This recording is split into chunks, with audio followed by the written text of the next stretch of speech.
The sunset light in this house is the saddest thing I've ever seen. I just want to sleep. When I'm in the attic, it almost feels like Lonnie could still be here. She's just downstairs. I'm just waiting to hear her pull down the hatch and come running up. Maybe I'll go up to the attic and wait.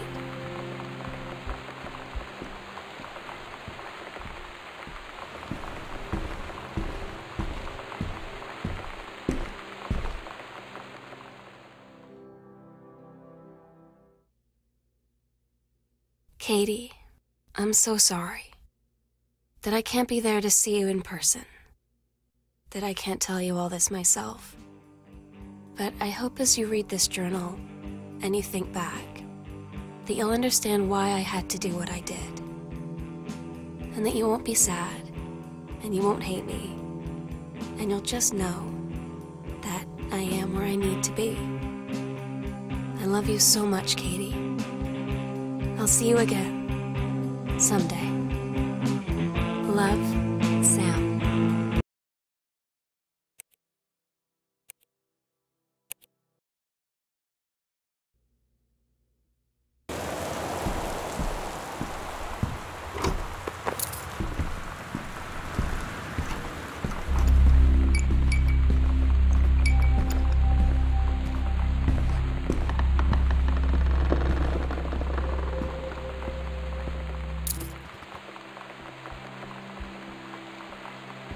The sunset light in this house is the saddest thing I've ever seen.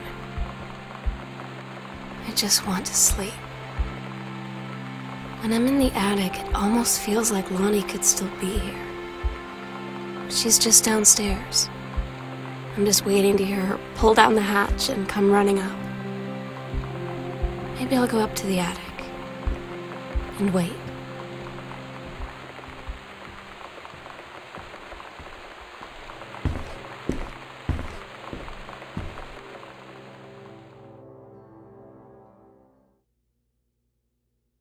Katie, I'm so sorry that I can't be there to see you in person, that I can't tell you all this myself. But I hope as you read this journal and you think back, that you'll understand why I had to do what I did, and that you won't be sad, and you won't hate me, and you'll just know that I am where I need to be. I love you so much, Katie. I'll see you again, someday. Love, Sam.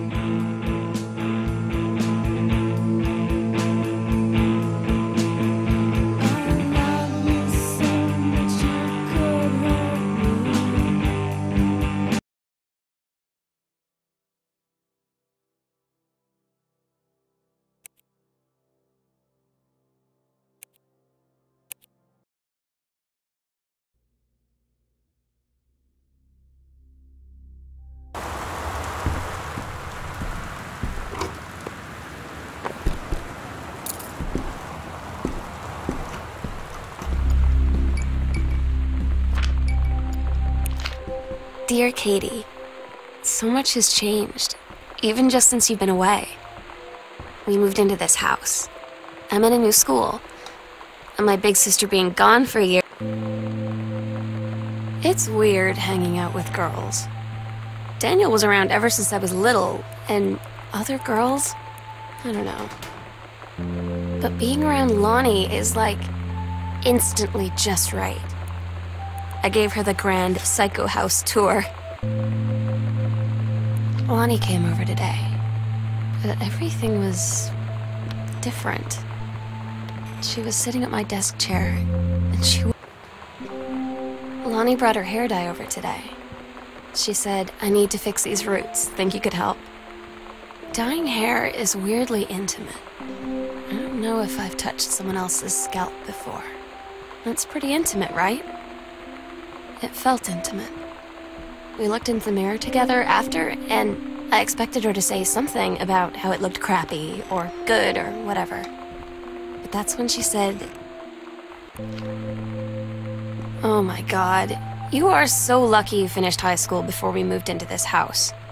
So, it's the first day of school, and there I am, introducing myself to the class. And I say that I just moved into the house on Arbor Hill. All of a sudden, every kid in the room turns and just stares like I suddenly transformed into a mutant. I just stood there, wishing pretty hard for a rewind button. Because now maybe nobody knows my name, but they all know who I am. The Psycho House girl. Great.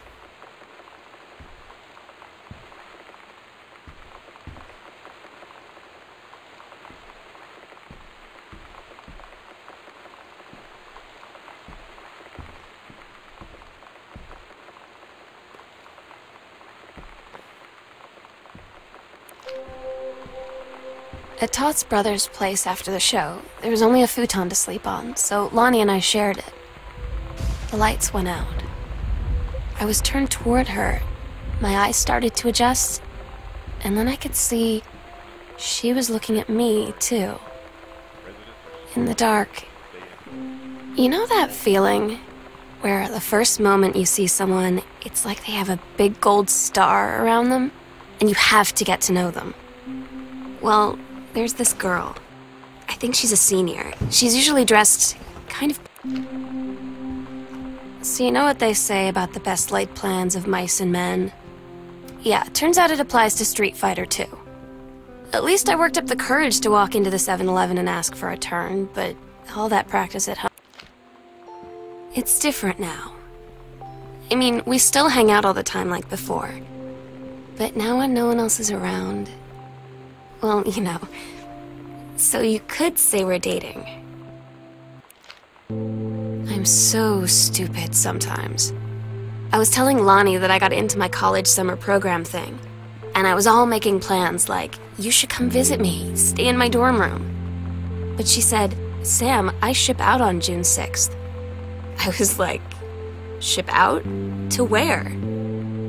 She said, to basic training. What did Todd's band lost their singer. Todd said he sucked. Lonnie... They tell you to stick with the group on field trips, Katie. There's a reason for that. Lonnie and I snuck off on the side paths at Multnomah Falls and got a little lost. Okay, a lot lost. Like, for hours. Right before the bus... I don't get Lonnie sometimes. Like, her band, and our zine, and her hair, and everything are all anti-authority. But I watch her in JROTC, and she's doing drills in perfect formation. Katie, you know how Mom and Dad are. Not exactly super open-minded about things. It feels like every minute I don't spend with Lonnie, I spend worrying about them finding out about us. And what would happen if they did? You know Dad's joke about the nunnery that he'd tell whenever he brought boys around the old house? I had an interesting talk with Mom and Dad tonight. One you were never gonna need to have. I mean, you've known, right? I've known. I've known since, like, She-Ra. Daniel finally came over to get his game. I'd been dreading it. But he brought this story with him that I wrote when we were little. I started reading it, and then there I was, crying at the kitchen table. He asked what was wrong, and I was thinking about how he used to be I asked Lonnie what she had to do to get ready to ship out for basic training. She said, not a lot, really. You're not allowed to bring anything with you. You have no possessions, no contact with the outside world while you're in basic. Lonnie had her going away show with her band tonight. She's so incredible on stage. When she was singing, I could practically forget everything. That we only had 48 hours left. That I don't know what comes next. That I can't live without her. Then she dedicated the last song. We agreed our last night together would be our happiest ever, and we'd forget tomorrow was going to come at all. It worked for a while. We had a good time seeing Oscar off, then ran up to the attic to look through our photos, to find one for Lonnie to take with her. And looking at them, I realized they were all in the past, and there wouldn't be any more. And I didn't know what I was going to do. And I cried, and she held me. She said she knew it was hard, but life would move on. I said I didn't want my life to keep moving without her. That's when she cried too. I was so exhausted. I must have fallen asleep like that, in her arms. In the morning, I woke up, and I was finally alone.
The sunset light in this house is the saddest thing I've ever seen.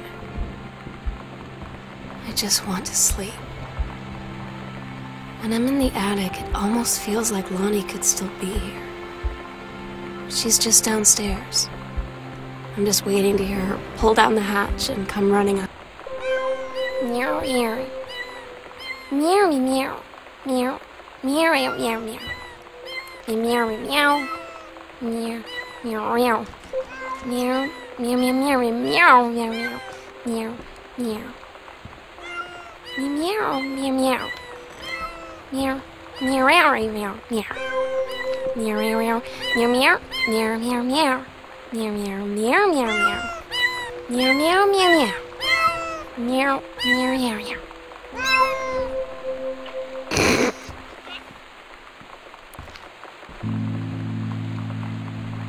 Oh my God.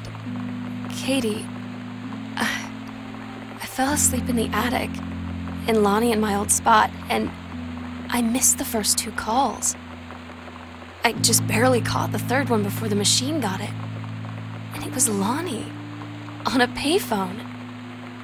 She'd been on the bus to Basic, and she said she couldn't think of anything but me and us, and that she couldn't go through with it, with the army and being apart and all of it. And so she got off the bus in Salem. She said, "Sam, I want you to pack up everything you can and get in your car and come find me. And let's just drive until we find somewhere for us." And she asked me if I could do that. And I said yes. Yes.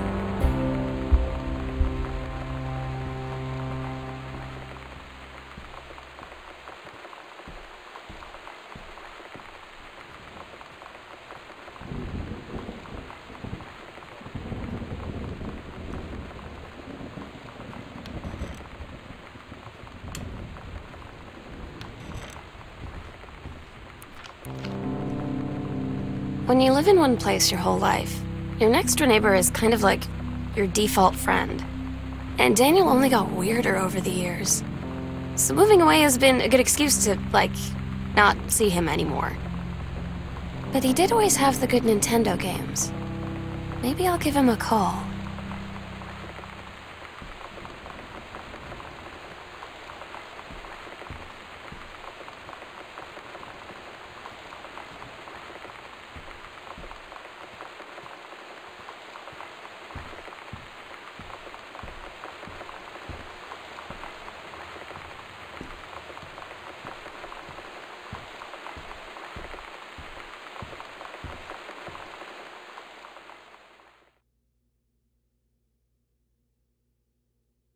Katie, I'm so sorry that I can't be there to see you in person, that I can't tell you all this myself. But I hope as you read this journal and you think back, that you'll understand why I had to do what I did, and that you won't be sad, and you won't hate me, and you'll just know that I am where I need to be. I love you so much, Katie. I'll see you again, someday. Love, Sam.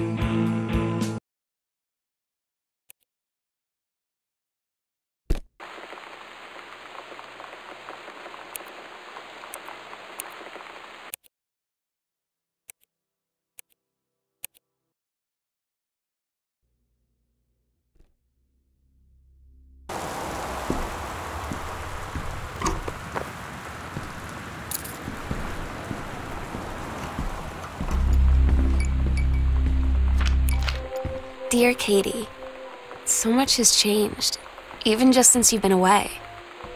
We moved into this house. I'm in a new school, and my big sister being gone for... It's weird hanging out with girls. Daniel was around ever since I was little, and other girls? I don't know. But Lonnie came over today, but everything was different. Lonnie brought her hair dye over today. She said, I need to fix these roots. Think you could help? Dyeing hair is weirdly intimate. I don't know if I've touched someone else's scalp before. That's pretty intimate, right? It felt intimate. We looked into the mirror together after, and I expected her to say something about how... Oh my God. You are so lucky you finished high school before we moved into this house. So, it's the first day of school, and there I am, introducing myself to the class, and I say that I just moved into the house on Arbor Hill.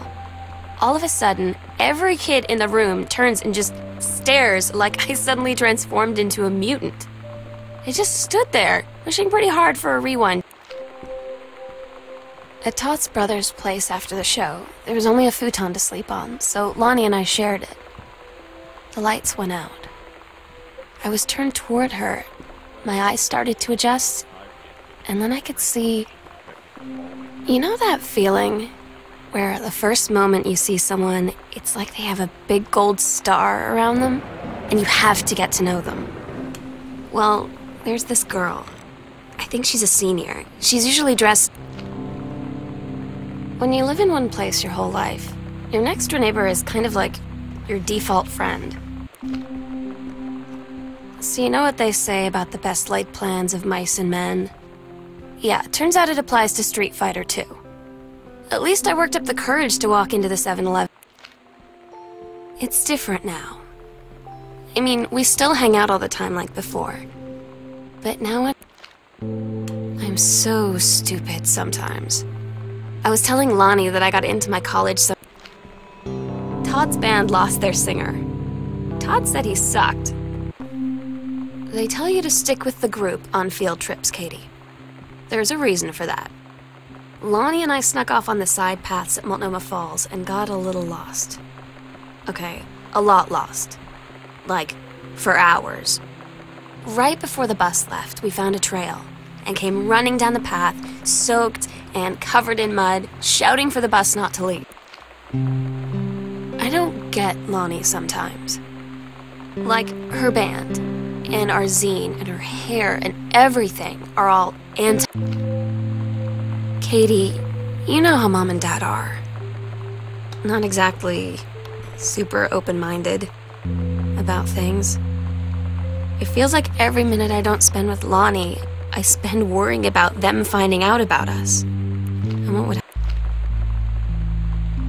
I had an interesting talk with Mom and Dad tonight. One you were never gonna need to have. I mean, you've known, right? I've known. I've known since, like, She-Ra. Mom and Dad didn't, I guess. But they saw the zine and the stuff on the locker, and they were like, is there something we should know about you and Lonnie? We agreed our last night together would be our happiest ever, and we'd forget tomorrow was going to come at all. It worked for a while. We had a good time seeing Oscar off, then ran up to the attic to look through our photos. Lonnie had her going away show with her band tonight. She's so incredible on stage. And she was... Daniel finally came over to get his game. I'd been dreading it. But he brought this story with him that I wrote when we were little. I started reading it, and then there I was, crying at the kitchen table. He asked what was wrong, and I was thinking about how we used to be friends, how much I'd taken for granted. But instead, I told him about school, and Dad, and Lonnie, and then how sorry I was that I wasn't his friend anymore. He gave me a hug and said it was going to be okay. For some reason, I almost believed him.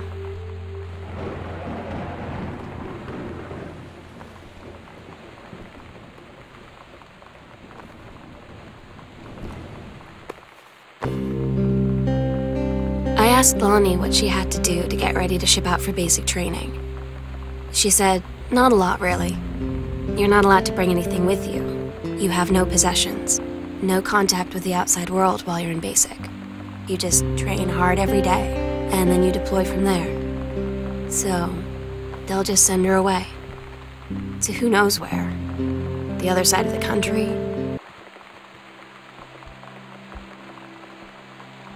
The sunset light in this house is the saddest thing I've ever seen. I just want to sleep. When I'm in the attic, it almost feels like Lonnie could still be here. She's just downstairs. I'm just waiting to hear her pull down the hatch and come running up. Maybe I'll go up to the attic. Meow, meow. Meow, meow. Meow.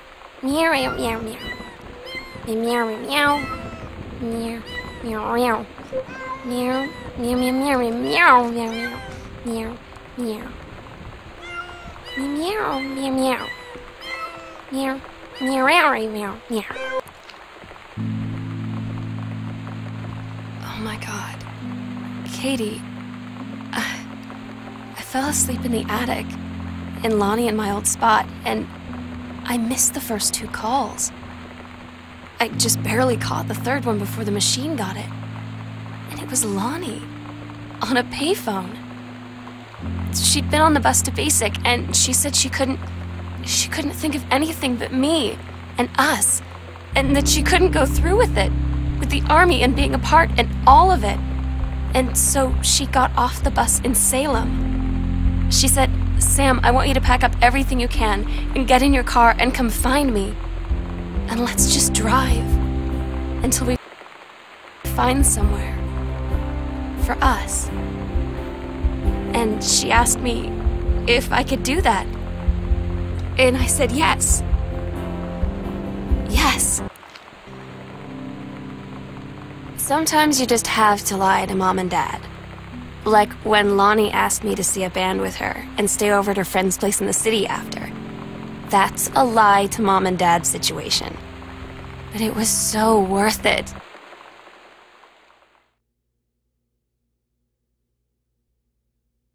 Katie, I'm so sorry that I can't be there to see you in person, that I can't tell you all this myself. But I hope as you read this journal, and you think back, that you'll understand why I had to do what I did. And that you won't be sad, and you won't hate me, and you'll just know that I am where I need to be. I love you so much, Katie. I'll see you again, someday. Love, Sam.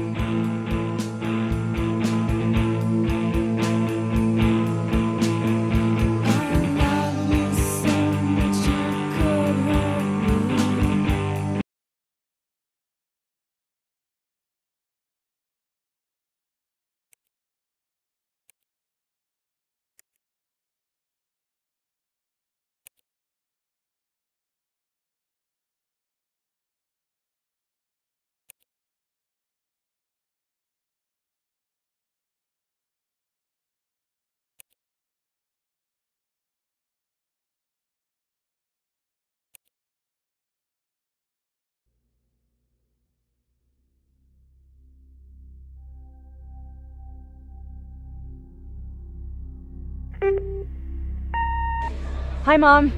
So I got my ticket home.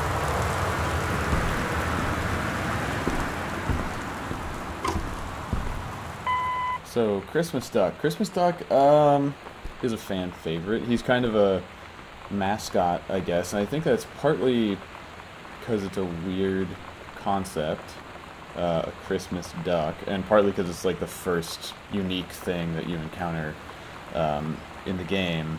It's kind of personified. He's like a little character. But the thing is, Christmas Duck was not planned.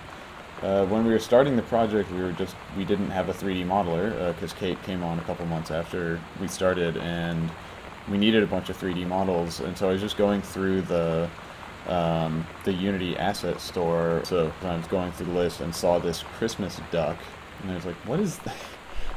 Okay, and I grabbed it, and we used it as like a test object just to set up the system where you can grab stuff and carry it around. And then I ended up saying, all right, we got this Christmas duck, I'll hide the key under it.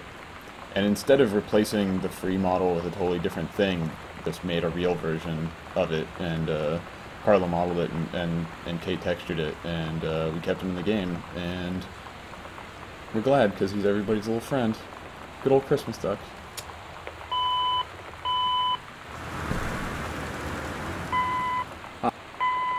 Hi, I'm Steve Gaynor. I'm the co-founder of the Fulbright company. We made Gone Home. I was the writer and designer, and thank you for taking a look at our commentary mode. Whenever you find an icon like the one you just clicked on, you can find out a little bit more about the game. I want to thank everybody who's added commentary. Janman and Carla, my co-founders of the company, Kate Craig, our 3D artist, Chris Remo, our composer, Sarah Grayson, the voice of Sam Greenbrier, and Corin Tucker, the lead singer of Heavens to Betsy and Slater Kinney and other awesome bands. So thank you, everybody, and enjoy commentary mode. Yeah, the biggest purpose of the card was, to say, oh, Sam is 17, if you look for this thing. But there's so much, we need so much handwriting in the game, especially for like one-off characters that you don't see their handwriting more than once. And we knew we needed a birthday card from some member of Sam's more extended family that you were never going to hear from again. And so I was like, okay, it could be her uncle. And as an Easter egg, kind of like wink and nod thing, like, we're fans of, the Looking Glass legacy of games and Deus Ex and Dishonored, and so I got in contact with Harvey Smith, who was the lead designer of Deus Ex and the co-creative lead of Dishonored, and asked if he would just write on a piece of paper, "Happy Birthday, Sam," from Uncle Harvey, and he just took a picture with his cell phone. And like 5 minutes after you asked him. It was amazing. He was just like, yes, I will do this immediately. Yeah. It was the best. I think, he took a picture with his cell phone, and it was really cool. Harvey's a great guy, and I love his games, and we're, super honored to have his signature in the hub of the Greenbrier house. Hell yeah. The Goodfellow High School jacket and the logo generally is a reference to the logo for Minerva's Den, the section of Rapture that DLC takes place in, that we worked on together. But we didn't want to make it look exactly like the owl logo from that game. We wanted it to be, an homage or a reference or whatever. Yeah, so we decided that since this is a Pacific Northwest school and town and setting, that we would go for some native style representation. And let's see.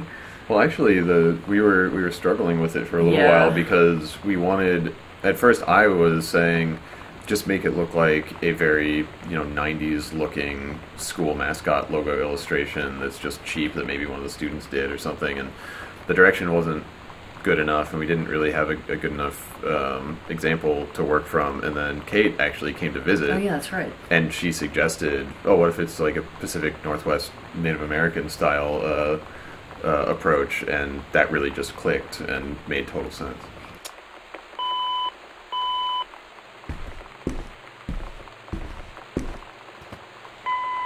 Hello, my name is Kate Craig, and I was creating a lot of the environment assets for the game. Not all of them, some of them I had help with, which I'll touch on a little later, but most of the stuff like the walls and the floors, some of the larger pieces of furniture were my doing, and I'm going to be talking about some of the environmental storytelling aspects in Gone Home. I feel like I would be remiss if I didn't mention the work that my wife Emily Carroll did on the project. She did the house title image that we've used for our wallpapers and for the start screen of the game. She did the loading cassette tape, and she did the maps in the house. And actually, Carla made a font out of her handwriting because we wanted something that was just a little bit spooky, maybe a little ominous, but something that sort of suited the tone of the game. And I was really glad to be working with her, and I was really glad that the other guys were too. We had a really good time. And people have responded quite positively to her title screen, which is something that I really appreciate, and I know she does too. Hi, I'm Chris Remo, the composer on Gone Home. In my commentary tracks, I'm going to be talking a little bit about what went into creating the original music soundtrack for the game. Gone Home is an unusual game, musically speaking, in that it consists of two distinct music soundtracks. The one of those probably more frequently commented on is the collection of licensed Riot Girl songs that the player finds in Sam's cassette tapes strewn around the house. The other one is the original music that accompanies the player's undirected exploration of the house and underscores almost every one of Sam's audio diary recordings.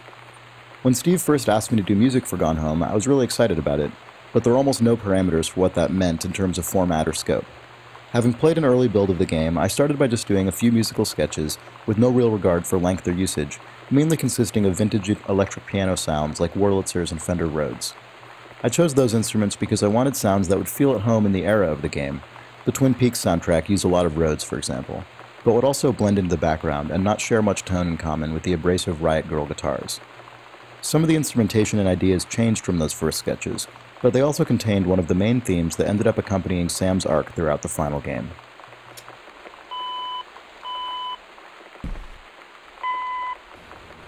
This is where you find the first half of Sam's Locker, or I guess it's actually the second half of Sam's Locker combo as far as what the piece of paper is. But at first, the locker combination sheet was torn into three pieces.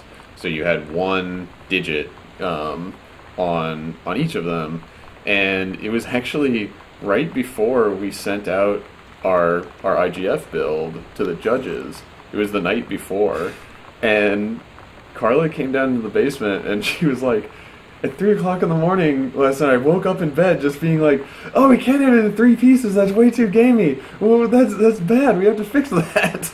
And I forgot about that. And you were absolutely right. And you've had a couple of those being woken up by us making a bad decision kind of moments over the course of the development, and they were always important changes that needed to be made.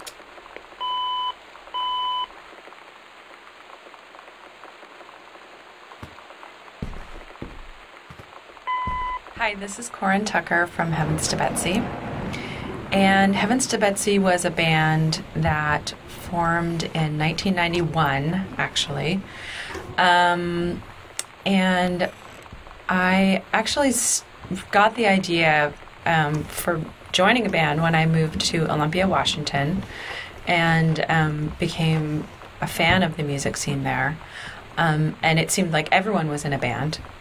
So I decided I was going to start a band too. But I didn't actually start the band until I went home after the first year of college. I went back to Eugene, Oregon, and my high school friend Tracy Sawyer and I started playing music together, and that was the beginning of Heavens to Betsy. So I had told, with my big mouth, I had told all my friends that I was going to start a band. And the summer of, I think it was 1991, my friend Michelle Noel booked the International Pop Underground in Olympia, Washington. And she helped organize a night at the convention called Girl Night. And it was all women musicians. So she called me and said, hey, let's get you on stage with that, you want to play the show that I'm organizing. So, this totally new band that had never performed before. I mean, we had never performed ever any kind of music. Got invited to play this big show at the Capitol Theater in Olympia in front of all of our musical heroes, right? Everyone from K Records, all of Fugazi was there, all of Bikini Kill was there. This music that I was a huge fan of. Suddenly, that was our very first show, the very first Heavens to Betsy show, and we were terrified, but we did it, and people loved it, and it was it changed my life forever that night.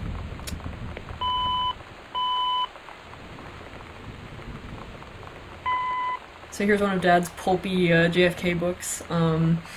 He's now moved on from primary sources to theories about how JFK was killed. However, this one purports to contain the truth.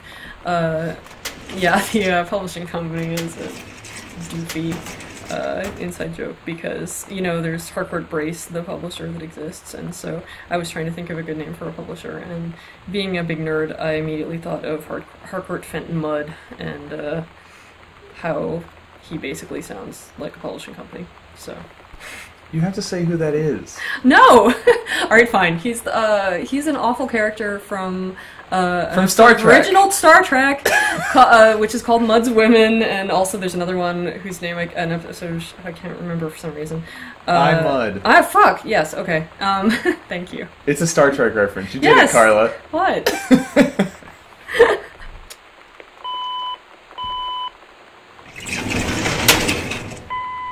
One of our favorite movies is The Apartment, which was directed by Billy Wilder, and it starred Shirley MacLaine and Jack Lemmon, and it's from like 1960, and it's basically what Mad Men is, except actually from that time. Yeah. It's super good, and there's this weird, like, kind of humorous vocal tick that some of the executives in the movie have, where they will refer to something like, they'll say, like, we're doing quite well dividends-wise, or something, and Shirley MacLaine's character is named, her last name is Kubelik, and one of the executives at different times says something like, so how are you getting along, Kubelik-wise?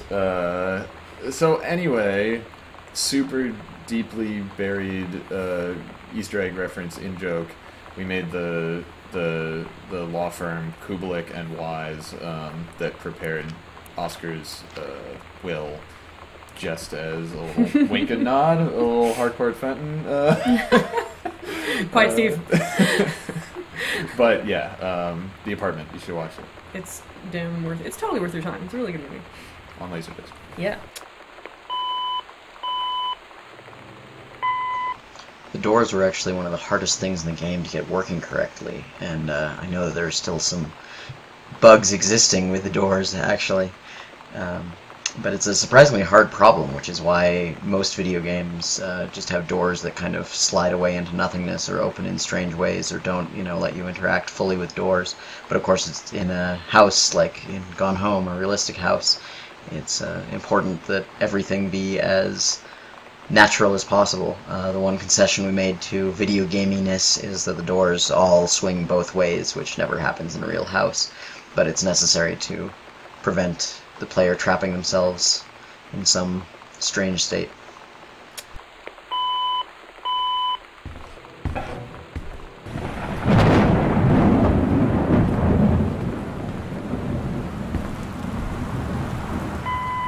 Here we have Fresh Magazine, which is a synthesis and pastiche of Sassy Magazine, which if you haven't looked at it, or if it wasn't, something that you cared about in the early 90s, it was very feminist and, strongly individualist and actually gave good advice. It was actually really good. Anyway, so yeah, this is the type treatment. The super grungy type treatment is totally indicative. That's how it used to be. Oh yeah, and amusingly, of course, our cover model is Rachel, Steve's wife. I had to make her put on this awful light pink lipstick and do the 90s-ist stuff imaginable. And she did it. It was your idea to put a braid in the front of her bangs? Yes. Yeah, it seems like... Congratulations. Oh, thanks.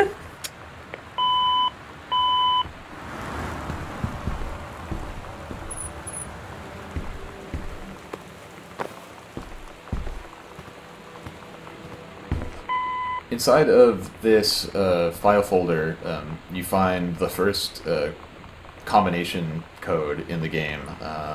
This code goes to Dad's locked filing cabinet, and it's 0451, which is a bit of a tradition / in-joke amongst. I mean, it's not really an in-joke. It's just an internal reference amongst this lineage of games that hark back to immersive sims that are kind of first-person exploration games that started with Ultima Underworld and System Shock, and 451 was the first key code in System Shock, and then it was also the first key code in System Shock 2 and Deus Ex and Bioshock and most recently Dishonored.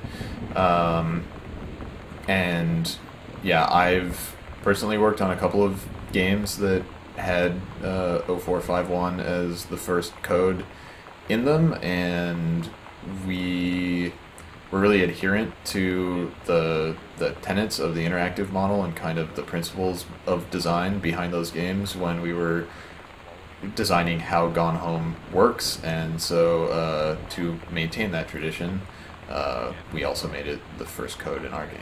And you made it the tattoo on your arm. I also got a tattoo of 0451 because it is sort of a symbol of this certain philosophy of game design that's important to me. And yeah, this writing, breaking canon, is in Emily's handwriting. Emily's handwriting is technically only in the font that exists outside the game. She doesn't actually do the handwriting in any of the characters, but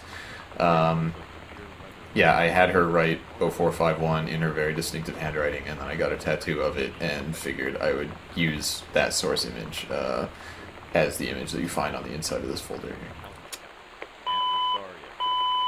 Residents are strongly urged to stay indoors. When you're putting like lamps and stuff around a house, one thing that you have to deal with is plugging them in. And something that always annoys me about level design in games is when there's some lamp or piece of electronics that would have to be plugged in because it doesn't run on batteries, but it doesn't have a cable because video games. And so, since a big part of the point of Gone Home is the specificity of the house and the believability of all the details, because of that, Steve himself I spent some late nights with my meager Maya skills modeling custom cables for each of the things that's plugged in so that the cables actually run from the TV or the lamp or whatever to an outlet in the wall. It is a really good detail. I think that I'm proud of you for getting that in there, Steve. That's important. Yeah. The Northwest Weather Service reports high winds. My name is Sarah Grayson, and I do the voice of Sam Greenbrier in Gone Home. Currently based out of Portland, Oregon, so right around where the Fulbright Company is from, which is part of, I guess, how this all came to be.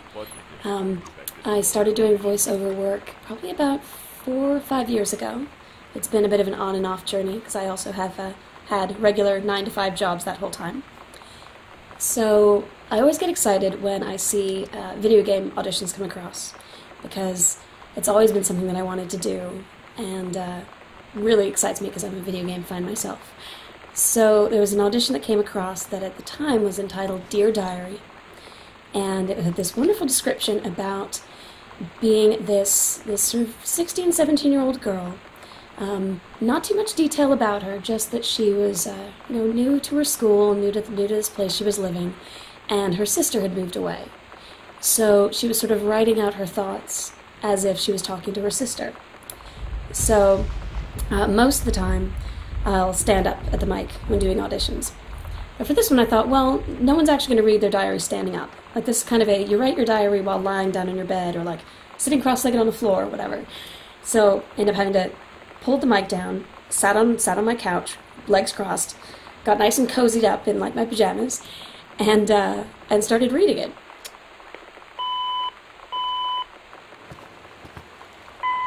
So these are all the VHS tapes, or most of them, in the house, and these in the TV room are from they only belong to Dad and Sam, because Mom has some VHS tapes, but they're up in the bedroom.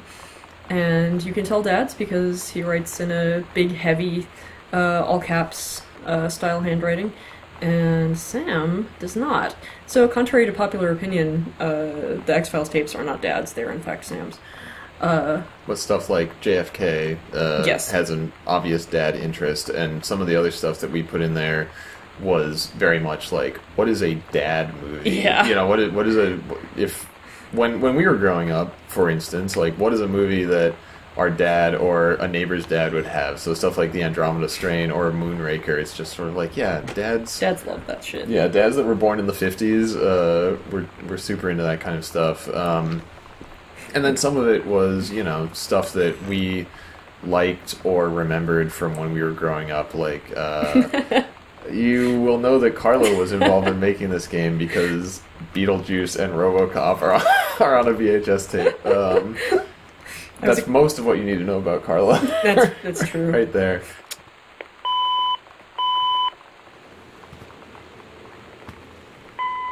Most of the bookshelves in the house are filled with undifferentiated books. I mean, they're not undifferentiated, but they're low detail, because, God, it would be an entire dev cycle's worth of work to actually do plausible spines on every single book. That would kill us. And then to repeat a whole bunch of books would also be sort of terrible, and not be very plausible. So we had chiefly unlabeled books, or books in which the labels have been rubbed off due to age, etc. And we had a few individual books that were more precisely and specifically named. The way that we did the books in the game is we made like 3 or 4 of these clumps of books that have, the generic spines on them. They're just sort of filler books. They're kind of like what would be in the bookshelves of like a lawyer's office in a in a cheap lawyer's TV commercial or something. Right, where they buy them by the foot and whatever. Yeah, and then we took 1 or 2 clumps and retextured them to all have specific readable spines on them, and then I just took those clumps and broke them up and scattered the individual books around in different bookshelves in the house, so that hopefully, I think every bookshelf has at least one unique book in it. That might not be true of everything in the library, since there's so many bookshelves there, but I guess I should say every or almost every bookcase had at least one unique book in it that never repeated, to kind of split the difference of, okay, they're not all generic, but also we can't afford to make them all unique, and we didn't want to have any repeat in an obvious way. So that was our strategy for trying to not do any of the things that we wanted to not do. This is our old-timey record that we got from archive.org, source of all good things. It's by Adrian Rollini when he was with, apparently, the Taproom Gang. The song is entitled Got a Need for You, in case you can't read it, but you should be able to read it. And the duck I found on the internet. Adrian Rollini I got into him when I was on Bioshock 2 and helping source the soundtrack for that, and I did a lot of listening to 40s big band stuff, and Adrian Rollini was one of the ones that I really liked, and so it was cool to be able to revisit that. I'm right here looking at you, honey. If it ain't Sam's story slash school assignment called The Menstrual Cycle, a novella, is kind of a fan favorite. We've found like a lot of people have enjoyed it a lot, and it's one of those weird things where it wasn't planned. Like, it was, let's see, I had decided that I wanted Sam to have done like some homework, and I thought sex ed homework would be interesting, because sex ed is a weird class in high school to be in, and so I Google searched for an actual sex ed assignment, and the assignment is a real sex ed assignment that is given out in like the Pacific Northwest, like Seattle. I think this is technically from the Seattle School District website that I got this from. So I found this thing which I didn't come up with, that I was kind of presented with, and I think I had been reading some stuff about like cool female spies in World War II, or like saboteurs, that had been part of like the French Resistance and stuff like that, and so that's why the history book is next to the sex ed assignment. The intended implication being Sam was doing history homework and sex ed homework, and the history unit was on World War II, and so kind of as a fuck you to all of the annoying assumptions implied by the sex ed assignment, she wrote this story about a woman in the war who was more interesting than her menstrual cycle, like that is a person, but while fulfilling the requirements of the thing. And yeah, it ended up being this really kind of strange juxtaposition of concepts that ended up saying a lot about Sam, I think. I feel like one of the best bits of advice was actually from the Fulbright team before going in to do the first recording. And it was a suggestion that I should watch some episodes of My So-Called Life, which was great because I'd watched them all when when they were actually on. It was one of those favorite shows my sister and I would sit down and watch every week. And so going back and watching them was definitely not a hard chore to have to do. So I basically went through all of the episodes I could find online in a couple of days. So it was a bit of a sudden binge watch of My So-Called Life, but it was great because I think watching My So-Called Life was a nice reminder of what a more natural presentation of a teenager is. So it was really, I don't know that it would have gone as well had I not done that.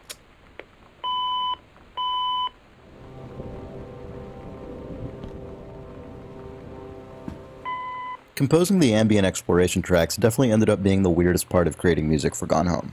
The audio diaries tended to take precedence since they had such clear criteria for completion, so the ambient tracks were the last things I did. I spent so long immersed in the logs, which were very specifically timed, that to suddenly shift gears to creating these slow, standalone 5-minute pieces was surprisingly difficult.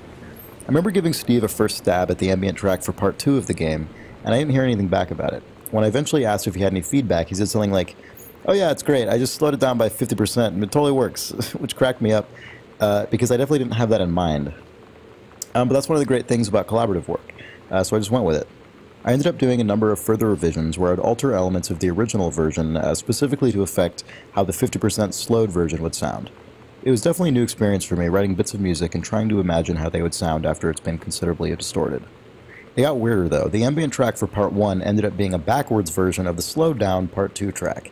And again, there were elements that sounded good at 50% slow forwards, but not at 50% slow backwards.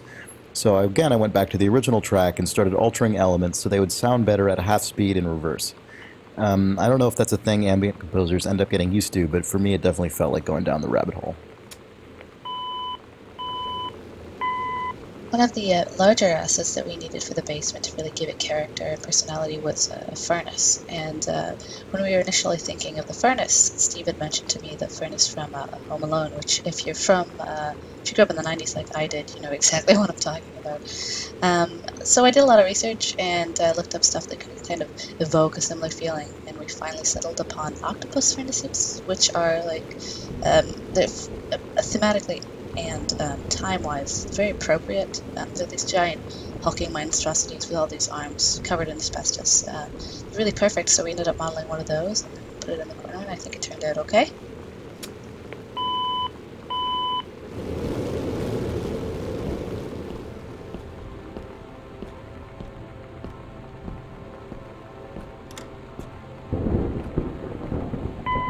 Oh man, this thing. So 2 things. 1, Mom's Canadian. Yay! 2, Mom didn't start out Canadian. The reason that Mom is Canadian is because Kate Craig and Emily Carroll are Canadian, and early on in the development of the game, Emily did Mom's handwriting. This is before she did any of the UI text or anything. Right, and it was before we decided that all the moms were going to actually be written by moms and all that kind of stuff. Integrity in moms. And so we had the answering machine note in the foyer, and there the line, what's the actual line that's there? It's like neighborhood. Right, yeah. So the line on the thing is like, Daniel from the old neighborhood called, call him back. And we gave the text to Emily, and she wrote it out longhand and gave it back to us. And then I looked at it, and I realized that she had inserted a U into the word neighborhood. Because it's what you do. Because of being Canadian. And so, to fix that bug, instead of removing the U, I said, bug fixed, Mom is now Canadian.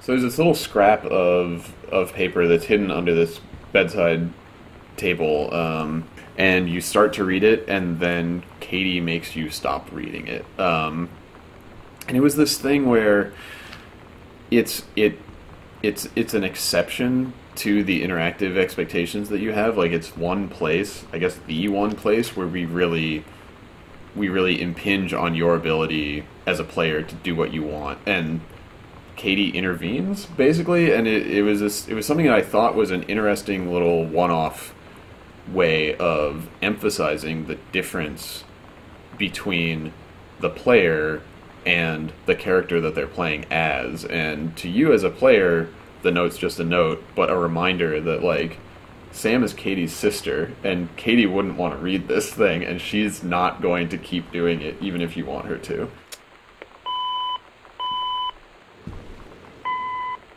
You know, there was kind of this intellectual, cross-cultural, like, pen pal thing that happened before the internet. You know, we used to write letters back and forth to each other about our ideas and about how we wanted to change things.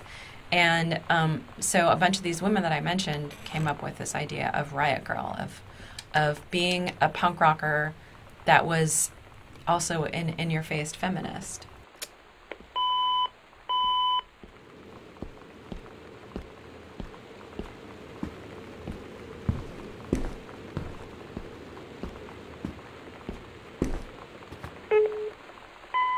there was a little bit of concern on my part before any of this got started that you never know how much liberty you're going to be given and how much over direction you're going to get, because somebody hears it like a specific way, and if you deviate from that at all, you're just going to keep doing the line over and over and over again, like 50 times until it's right. So I really wasn't sure what to expect, but even on the first day getting in there and being able to go through a few of the lines and just give them what came to mind, and seeing how closely I think everyone was on the page about it. So the direction was always really positive, and it was always kind of coming from either additional information that changed the context of what I was reading, or a certain change in the phrasing or the way something is being, a pause here, or maybe move it to here, or instead of emphasizing this word, try this one instead. So you end up with a lot of different takes that really give it a very different feeling, depending on which one you go for.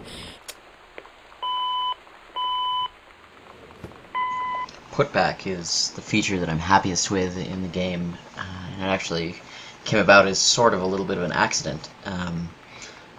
Playtesters had told us they didn't want to feel like some kind of horrible person rummaging around this house and tossing everything on the floor, but there wasn't really any other option initially.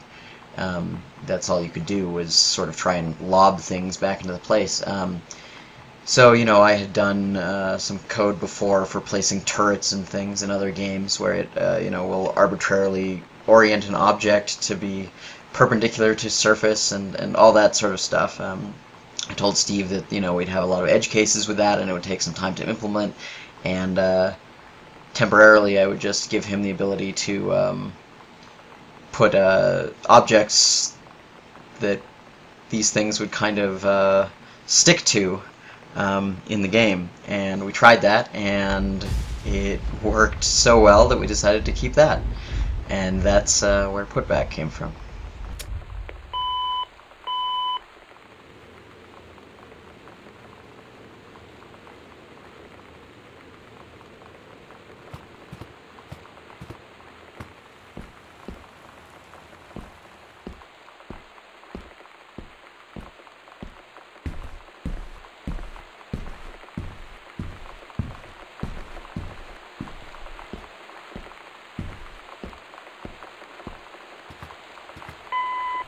Fanzines, that's one of the things that we started doing right away, was doing these Riot Girl fanzines, and everyone would contribute and write, an article for it, and then we'd compile it and make these Riot Girl fanzines, and we would mail them out to people. All this is so funny to talk about it before the internet, but we used the mail, and people would write.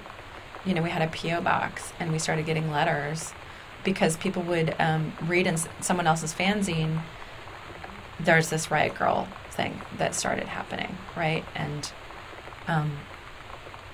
it just, it was the most incredible thing. It just snowballed. Girls wanted to be a part of it immediately across the country, right? So from the time we started Heavens to Betsy in 1991, I think it was only a year later, right? So 1 year of Riot Girl meetings and these letters happening and these fanzines happening. Well, a year later, we left on the Riot Girl tour, the Heavens to Betsy Bratmobile Riot Girl tour, from Olympia to D.C. Well, for some reason, it took us like almost 5 weeks to get there on this tour. And we ended up staying in D.C. another something like 5 weeks before the Riot Girl convention that happened. So that all of this, all of these fanzines, all these girls across the country started getting interested in Riot Girl, and the press just went bananas. The press attention was off the hook. New York Times, USA Today, all these journalists wanted information and wanted to interview all of us. And it was crazy. So by the time we got to the Riot Girl convention, suddenly we were truly part of a movement.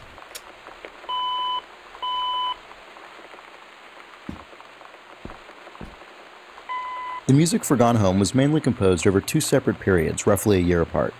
A version of Part 1 of the game had to be ready by October 2012 for submission to the 2013 Independent Games Festival, so I did all the Part 1 audio logs primarily that September. The following summer I did another round of vlogs for the second half of the game, as well as some Part 1 revisions in the ambient exploration tracks. One really nice side effect of the long gap between composition sessions, as well as the structure of writing music that is very literally accompanying a story, was that I ended up hitting on pretty different ideas and approaches over time as I got further along in Sam's story. The original sketches I did had mainly electric piano sounds, which are warmer and more naturalistic than synthesizers and other electronics instruments. As Sam and Lonnie's story developed more, though, I started to bring in acoustic guitar as well. It seemed like an appropriate way for the music to build up some more familiar, natural elements, somewhat echoing Sam coming into her own. Eventually, it became a really tonal element of the score. After that emerged, I started to more carefully control the instrumentation for the various main categories of log subject matter, including Sam's self-reflections, Sam and Lonnie, Sam and her parents, and even Sam and Daniel. Some of those have their own melodies and themes as well. That wasn't really a grand plan from the start, and I don't expect everyone to really notice it, but it became one of my favorite things about working on this score. The fact that there are speedruns for our game makes me really happy, and the fact that, you know, that the any percent speedrun, aka you don't have to pick up anything, just get to the end as fast as possible, has basically been optimized to, I think, 47 or 48 seconds. Even just watching that, the fact that there are speedruns for our game makes me really happy, and the fact that, you know, that the any percent speedrun, aka you don't have to pick up anything, just get to the end as fast as possible, has basically been optimized to, I think, 47 or 48 seconds. Even just watching that speedrun is really fun because you see the player optimize, like, for instance, the fastest speedruns, they don't turn on any lights because it would take a fraction of a second to turn towards the light switch and turn it on and then turn back to the direction they wanted to go. And, you know, they just kind of, like, strafe past things and don't even change direction to move through the house. And then, yeah, the 100% Diaries speedrun is even more interesting because players use that secret knowledge to play the game totally out of order based on a strategy for, okay, what's the most efficient way to go to these 24 points in the game? Like spatially, so it's like this visit, it's the salesman, you know, problem or something, you know, where it has to go to all these different points, you know, and what's the best way to do it. It's cool. Yeah, and so seeing someone think about the house in a totally different way, and a strategic way that is about this player created challenge, that says, oh, okay, if I go into the basement first, then back out and into the east wing, then don't even go into the west wing until after, you know, and all that kind of stuff.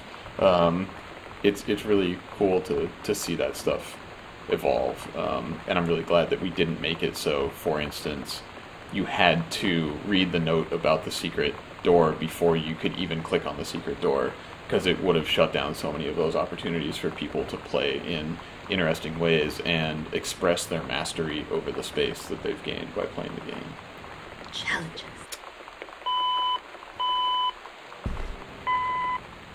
So earlier in an earlier version of the story in Gone Home, Sam and Lonnie got caught together, and Lonnie's dad was like an asshole about it and threatened to send Lonnie to live with her mom in Florida. And we cut that. It was too melodramatic and it wasn't really interesting. It was an external force that was acting on them, which I wasn't super excited about in practice, and so on and so forth. But it caused there to be this concept of Lonnie's mom living in Florida, which... Florida is, of course, the worst place that you can live. Well, let's not assume... But that said, it's like it's the other side of the country, and it's totally so foreign from Oregon and everything.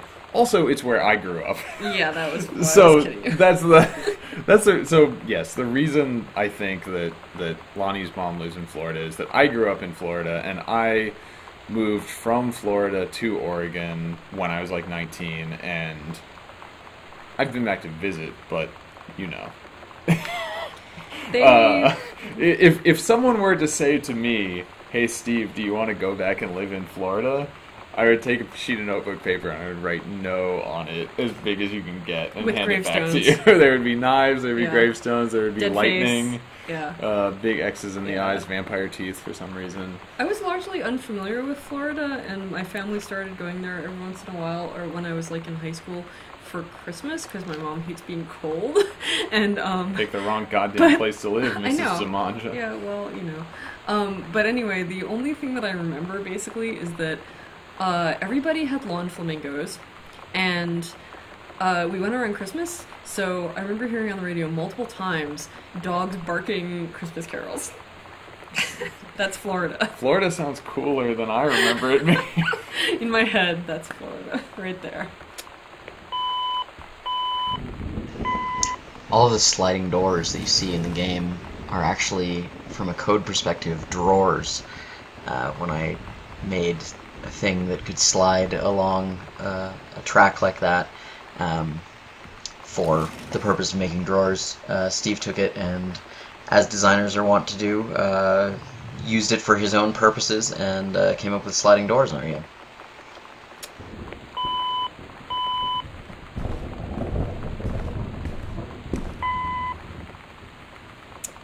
Writing Sam was a unique challenge, just in the sense of, on the one hand, it was very much from my personal experience because it's about being a teenager and my memories from that time, you know, as an individual, but also who Sam was and what her experience was. Came about as a result of kind of problem solving that we were doing, that Carla and I were doing, just figuring out what the story and what the conflict in the story was going to be. So, you know, by the time we figured out this was all going to take place in one house, and the conflict was going to be between the members of this family, and it had to be kind of irreconcilable differences that would cause serious drama between the members of this family, you know, we started thinking, what form could that take? You know, could it be that the teenager of the family falls in love with somebody that they're not supposed to and the parents don't agree? And what is the contemporary version of that? And so, you know, we at some point decided that we were going to write Sam as a gay character who had fallen in love with another girl, and what conflict would that cause within the family, right? And we were excited about that opportunity just because of the paucity of that kind of, you know, narrative in games. And you know, I remember when we came up with that concept, just being like, oh man, this is gonna be good. We actually get to do this, which is really cool. But anyway, we actually, you know, yeah, we had to do a lot of work to make it plausible. Right. Well, because the other side of it is that, you know, I'm the writer on the game, and on the one hand, a lot of teenage experience is universal, but I also at some point just had that very clear realization of, okay, I have just signed up for writing a gay teenage girl. Two out of the three aspects of that character are not something that I've actually lived through, and so it was impressed upon me, especially like when I was working at Irrational, how important research was to getting your fiction right, whether it's, you know, very practical terms like how something works mechanically, to what the characterization of the individuals in your story might be. And so, you know, my process was reading a lot of blogs about people's actual experiences growing up, being gay and being female, and reading fiction and nonfiction about people's experience, and doing original interviews with people that I knew in my life, and asking them about what they remember about growing up with these experiences, and being able to actually, you know, ask follow-up questions. And I'm really grateful to all the people who have shared their experiences through writing, and who were willing to share their experiences with me, personally, talking to me into a microphone so that I could refer to it later, which is just a huge leap for someone to take, to talk about their own, you know, coming of age and all of those very personal experiences. But, you know, I couldn't have gone into writing this character with just saying, well, I'll just assume that I'll do an okay job and write it however it seems like I should, and instead saying, you have to take this seriously, and you have to actually reach out to people who have lived it, so that when you're writing this character, it represents the experience of people like her in a way that is plausible and respectful and Authentic. yeah, that represents them in a way that doesn't cheapen the experience that they've had by relying on cliches or just kind of your expectations as an outsider. It's really about the ideals that we were trying to get across in our music. I think that the move to equality for women and for everyone in the U.S. is something that we all want to be a part of, right? And we used Riot Grrrl and we used music as the tool for that, and but it's really, to me, it's about equality for everyone. That I think is the key, and that's why young people really feel passionate, and they listen to the music and they hear that passion, and that's what they connect with. So I'm Sarah Argidale. This is my salad dressing, named for my experience with being in Russia and that being what everyone knows me for. I studied Russian in college, and I lived there for about a year teaching English when I finished school, and it was a cool thing that happened in my life. So I am a reader of the Idle Thumbs podcast, and I guess that's how I met everyone at the Fulbright company and kind of inserted myself into their lives. The Gone Home team, the Fulbright team, was nice enough to put a little token in the game for me, and it's pretty cool. When you put out any sort of content about your game online, whether it's screenshots or whether it's gameplay or anything along those lines, you're sort of at the mercy of the internet, and you sort of want to see what people are going to respond to, whether it's positive or negative. Hopefully it's positive. But we put out the screenshot a while back of the TV room, among other screenshots, and there's lots of wonderful comments, and I was really happy about that. But one of the comments that I saw a couple of times was people talking about how crazy this pizza box was. Something I hadn't noticed, so I went back and I checked it. It's a very greasy pizza box. Maybe Sam's into deep dish pizza, who knows. But I'm glad we didn't change it. I'm glad we kept it just as gross as it always was. I like it. For a long time, the kitchen was not going to be mid-renovation the way that it is. And it's one of those things that I think that necessity, a production constraint, actually made this part of the house better than it would have been if we could have just done whatever we wanted. Because for a long time we were like, okay, it's just going to be a kitchen, and so we're going to need a bunch of food, which we ended up making, and we're going to need a bunch of appliances, and we're going to need a bunch of, utensils and a block with kitchen knives in it and all the kind of stuff that would be in a kitchen. And at some point we just realized we didn't have the bandwidth to, of all the rooms in a house, the kitchen, I think, has the most just one-off unique thingies in it, because there's all these kitchen appliances and stuff that appear nowhere else in a house. And so at some point we just realized it wasn't going to make sense for us to try to portray that in a literal way. And so I just had the idea, what if I just tore the place apart, and the cabinets were sitting on the ground and the counters were laid up against the wall, and it's an old house, and maybe before the family moved in the kitchen hadn't been updated since the 50s, and so they decided to redo the kitchen, and they're in the middle of that when you get here. I think that that's hopefully more visually interesting than playing it straight would have been, and B, it allowed us to make this feel like a believable space in a way that we just wouldn't have been able to otherwise.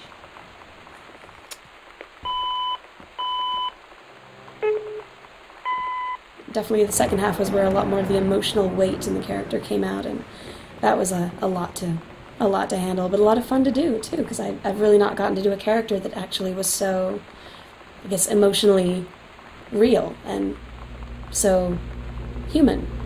You know, it's you're not doing some commercial selling you thing, or not doing some sort of sci-fi fantasy world sort of story. It was very realistic and very relatable, and you sort of realize that the character's someone that you could know or that you could have been, you know, when you were younger, which I really liked. It was very exciting. The whole experience has been really good. So that was probably the hardest one we had to record.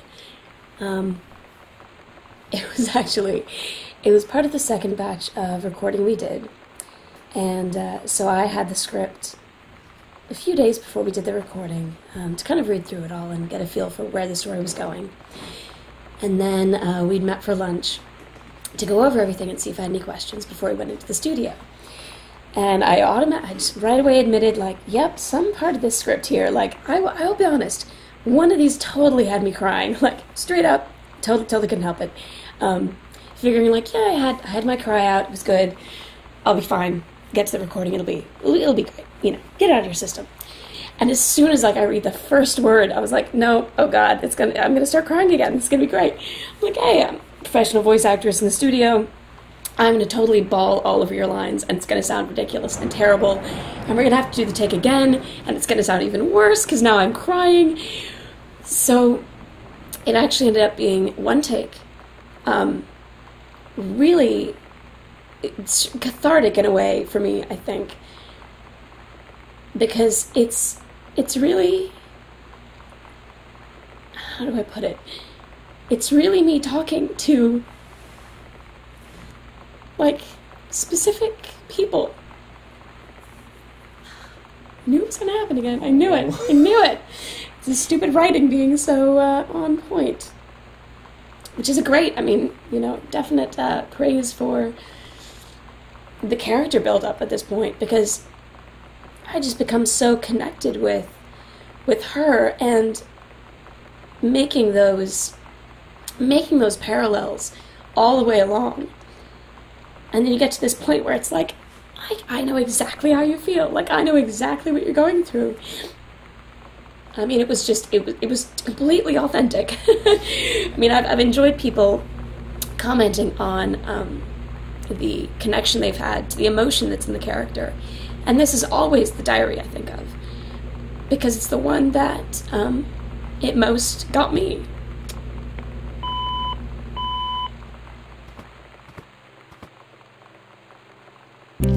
Lonnie had her going away show with her band tonight. She's so incredible on stage. And she was singing, I could practically forget everything.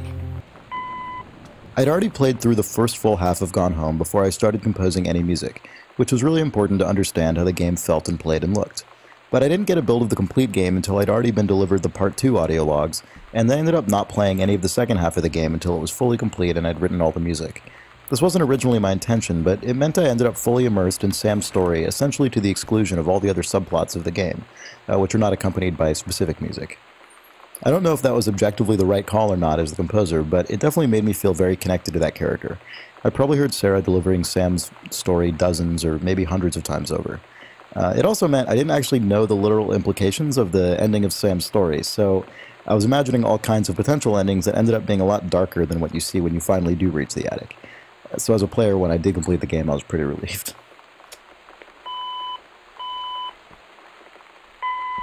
We didn't really give Kate very specific direction for this. She gave us some reference for us to approve and everything, but when we put it into the game, again, not a request from us at all, looking at the struts and the shape of the windows and how it's this sort of deco metal structure with water outside of it, I was just like, welcome to Rapture. Oh, I know, it's so true.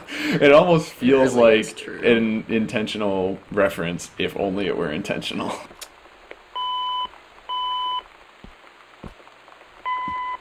So you want to talk about this fucking jazz mug? Nobody wants to talk about the jazz mug.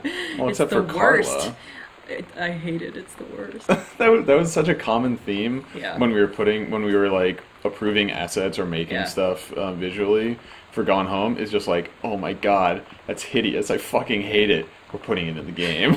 Yeah, because like so just much like of that. awful '90s furniture and like we see it in a secondhand store or like or you just see on it in the internet. Sears catalog we bought, and it's just like that is so many fucking ruffles on it. I want to puke. Like the wicker furniture in Mom and Dad's room. Right. It's like that's fucking hideous. We need it.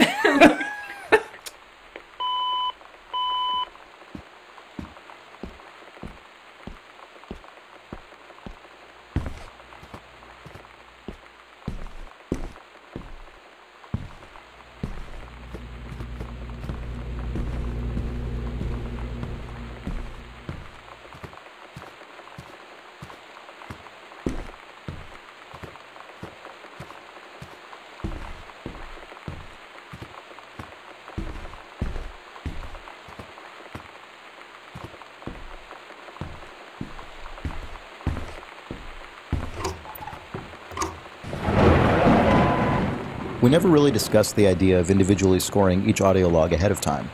I just got an email one day from Steve after they had done the first round of voice recording with Sarah Grayson, who did an amazing job as Sam, and he said he'd been thinking about the idea of giving each log a piece of music to ground it in the proper tone.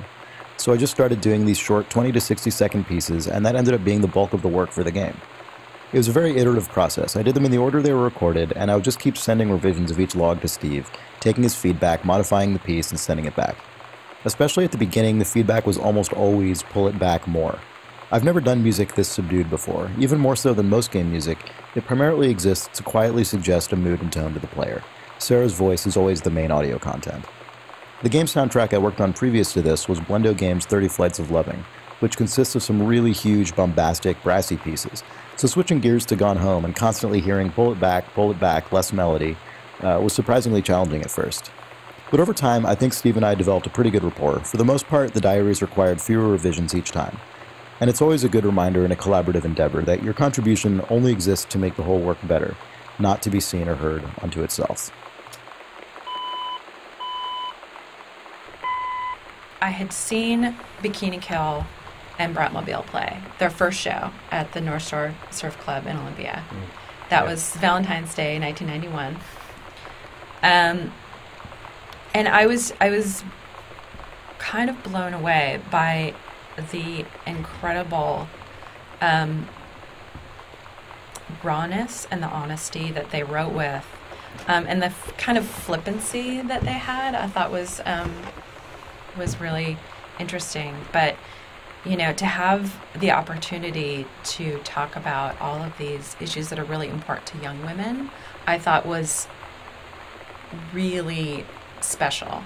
And I thought that what they were doing was taking the kind of intense feminist ideas that had become popular in the 70s with, SDSS, and now, I mean, those really, incredible ideas and the ideology of feminism, but they were putting it into a language for today, for the 90s, I guess. I mean, that was 20 years ago, but it was for young people, and it was to relate to topics about sexuality, about sex, about sexual abuse, about sexism and harassment, and all these things that are really important for young women coming of age and becoming sexual beings that are really taboo to talk about. Around here, you will find some of Sam's Super Nintendo cartridges that she left behind. Obviously, for legal reasons, we couldn't put real games in, and so we conscripted a few of our friends in the industry who are really talented artists to make cool label art for fake Nintendo games that we came up with. It's so true. The first one was Super Spitfire, and that was by Rachel Morris, who is a cool artist. What is it? The NYU? The NYU Game Center. She's done a bunch of like posters and other art for them. And then the next one was Adventures the Cat Returns, which is it's sort of It's a mascot Yeah. platformer. It's a Bubsy-esque toad-having cat. Oh yeah, but it's a regular cat. It's not a ball cat. Yeah, it's a regular cat that rides a motorcycle yeah. towards an explosion. Yeah. But yeah, Lee Petty is the art director at Double Fine and worked on Brutal Legend, and I think he led up Stacking, and Which yeah, is awesome. he was nice enough to spend some of his free time making the label for Adventurous The Cat Returns. Yeah, we ran into him at GDC, and he offered to help us out, and we were all like, cool. We were like, oh, you didn't think we'd take you up on that offer, did you? Draw us a cat. Yeah, he regretted the error of his ways. And then the third one is Journey of Crystal, which is sort of a JRPG beast, and that was done by Gen Z. Yeah. Okay. She's the art director at Supergiant, and she did pretty all of the art in Bastion, Okay. and is working on Transistor. I know we had some people say that they could tell that it was her art because it has such a signature look, It's pretty distinctive to how she does things. So it was really cool and really exciting to have these really talented people from other studios that are inspirations to us contribute their unique art to the game.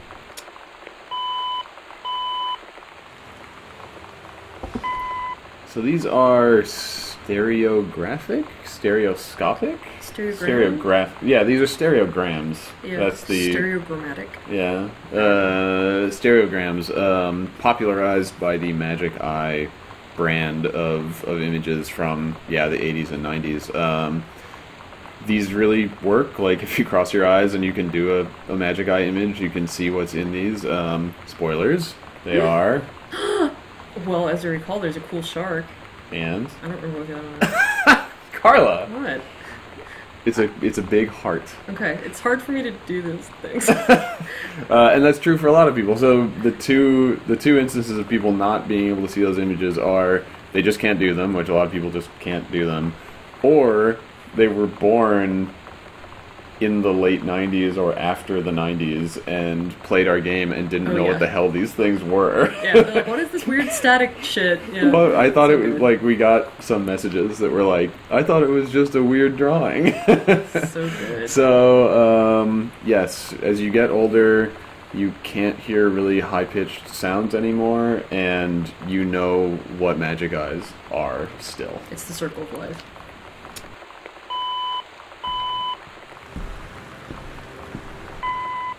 Mom and Dad are much more actively religious. You know, there's a Bible in the foyer, and there's a Bible in Dad's bedside table. Well, or arguably they want to appear actively religious. But yes. Yeah, I think that, I mean, my intent was that they aren't super religious, but they probably still go to church. And they also they would feel bad if they put their Bibles away. They'd be like, oh, we need those to be out for us to look at, to consult in case we need them, or something. But it's definitely, I don't know, it comes from my own experience of my parents went to church and were more religious and stuff, and as, I don't know, around when I was like 10 or 12 or something, I was just sort of like, I remember having a conscious realization of just, none of this makes any sense. like I was like, this is all about a guy who was dead and then came back from the dead. That doesn't happen. Magic isn't real. Wow. And it was, and then there was a process of like just being like, okay, well, I'm just not going to go to church. I also remember having a conscious realization that the only reason I wanted to go to church was because after the service they gave you free donuts. Oh yeah, no, that's fine. And so I don't know, it's probably just partially me projecting and trying to show that Sam is re-examining her own values as she gets older and grows out of childhood and doesn't necessarily share the same beliefs that her parents do. I never tried really hard to, like, I don't know, actually, yeah, I don't know, it was normal church behavior. Like, I would go and, like, help out with, my younger siblings, and, like, my parents always went to church and whatever, and I'd go along, and there was, like, a couple of people that I knew there and everything, but it took me until I was about, I think I was, like, 13 or 14, and I spent a significant amount of time really trying to, like, to be like, alright, I'm gonna do this church thing, I'm gonna try really hard, and I would like get annoyed at people when they said "oh my god" and stuff, because I thought that was what you were supposed to do. And I think it was, I don't know, it lasted like whatever 6 or 8 months or something, and then it broke and I couldn't do it anymore. And I forget what I did something. I ruined something in the church through total not caring. I built I remember now. I built a house of cards out of a Bible trivia like flashcard set. Yeah. Well, it was just like Trivial Pursuit, except it was Bible based. And I built like this big house of cards, and at one point I remember thinking, oh, you know, fuck it, and I glued the cards into place. So I had this big house of cards that was glued together, totally like ruining all the goddamn cards. And at that point, I stopped having to go to church so much.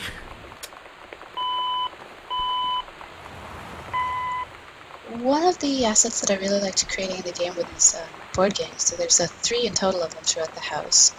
Ideally there'd be more, but you know, we had to focus on the getting the walls built and things like that. But I really like them. They're just a simple extruded cube. There's something about environment design that's really fun. It's really a goofy aspect of it, where you have to create fake brand names, you have to create fake toys and fake storefronts. Maybe my favorite is in the game Costume Quest, when you're going through the shopping mall, there's a store called Why Not Flip Flops, which always makes me really happy. But this one is a parody of Dream Phone, which is an awful game that came out in the early 90s, where you sit around a table with your girlfriends and you pick up this plastic pink phone and call these sexy boys, and you see which one likes you. It doesn't really suit Sam's personality exactly. I figure maybe it was given to her by a well-intentioned relative who doesn't quite have her personality down. And maybe she played it once on a lark and then you know, put it in the closet, and that's where it stays.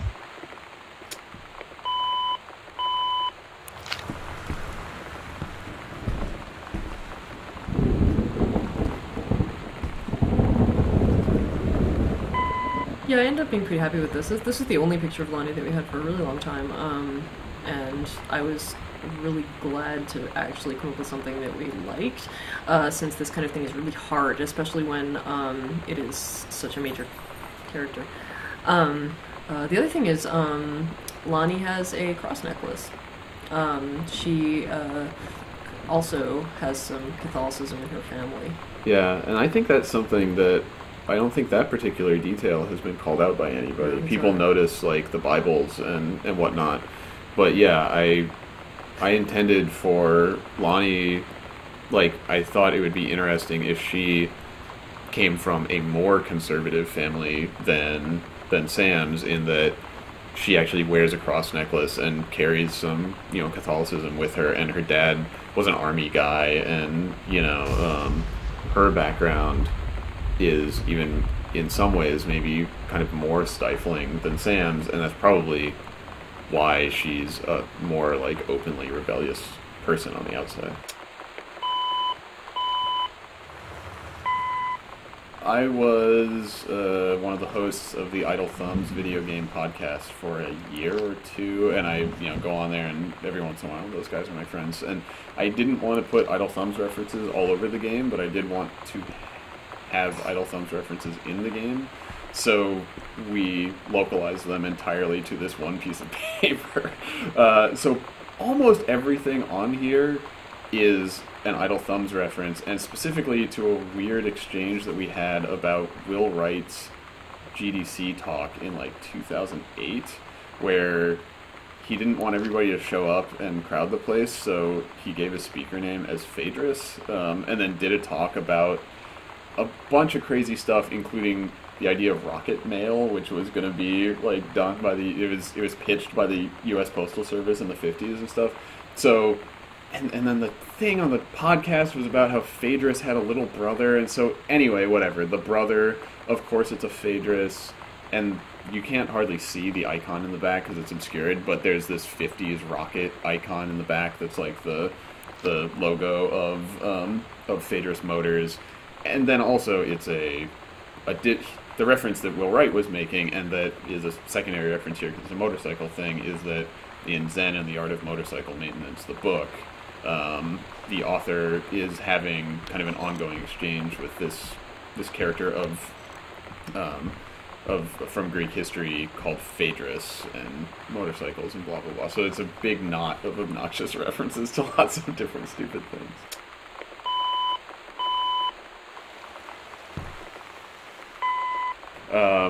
Barf Burger is enjoyed by all. So the thing is, I drew the Barf Burger because I drew all of Lonnie's drawings. So I drew the two cats on the motorcycle and the Captain Allegra drawings and stuff like that. And that was really I think that it goes hand in hand with I did Lonnie's handwriting in the game, and Carla did Sam's handwriting, and that was partly because the two of us were going to be working the most closely on this stuff, and so being able to just quickly like rewrite a note that we wanted to change and scan it and update the game and not have to like email somebody to say, oh, could you write that again or whatever, was really useful. And also we both just happen to have sloppy teenager handwriting that looks believably 17 years old. Also, I have a believably 17-year-old level of drawing skill, so that worked too. But it was fun because basically the notes were created in real life in essentially the same way they were in the fiction, where I would write my part of the note and then hand the piece of paper to Carla and she would write her part of the note, and we just constructed it that way.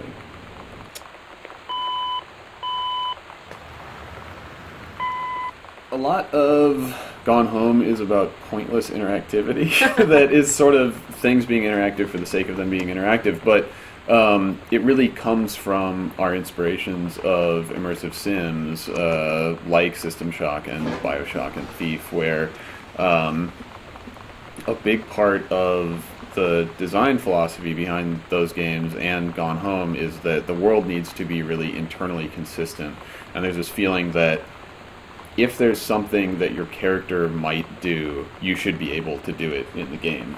So in Bioshock, for instance, you can flush all the toilets and you can turn on all of the faucets, and that's also true in like Deus Ex and Dishonored. Like, and sometimes, you know, like the water fountains in Deus Ex give you like 1 health or whatever, but really you can interact with them because there's this expectation of, if you could interact with that, if you encountered it in this world, we should let you do that, right? So, you know, all of the faucets in our game can be turned on, and they can be turned on so that you can turn them on and you can flush all of the toilets, and it extends into our philosophy behind you can pick up every plastic cup and toothbrush and Kleenex box, not because it's going to add a whole lot to your understanding of this world to be able to look at the underside of a cup, but to pay off that expectation and say to the player, yeah, you could pick that up and look at it, so we're going to let you do that, and it's going to be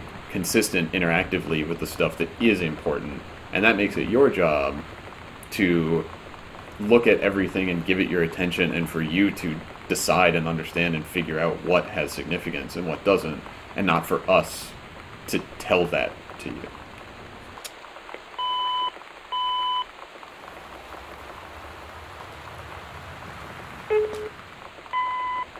I mean, one of the most comforting things in the world to me is having somebody, like, brush my hair or stroke my head. Like, my mom, when I wasn't feeling well, I could lie down in her lap and she would just brush my hair.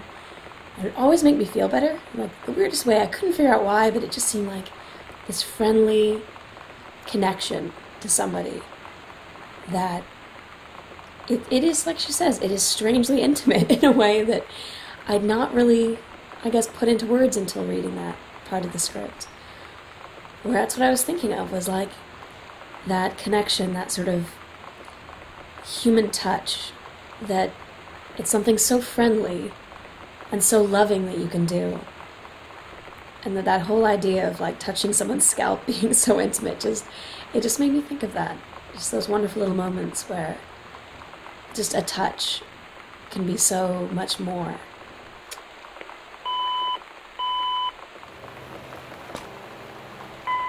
the boxes of tampons that you can find in the washrooms around the house, they weren't originally on the list of items that needed to be modeled, but when you're creating a bathroom at that level of fidelity, and when you're creating a bathroom for a teenage girl, no less, the idea of not having something like that is kind of jarring, or it was kind of jarring to me. Especially because when you're at that age, your period is something that kind of really defines your mood at any given day, and maybe what you wear and where you go. So, I just thought it was, something necessary for visual storytelling, especially of a girl going through what she's going through.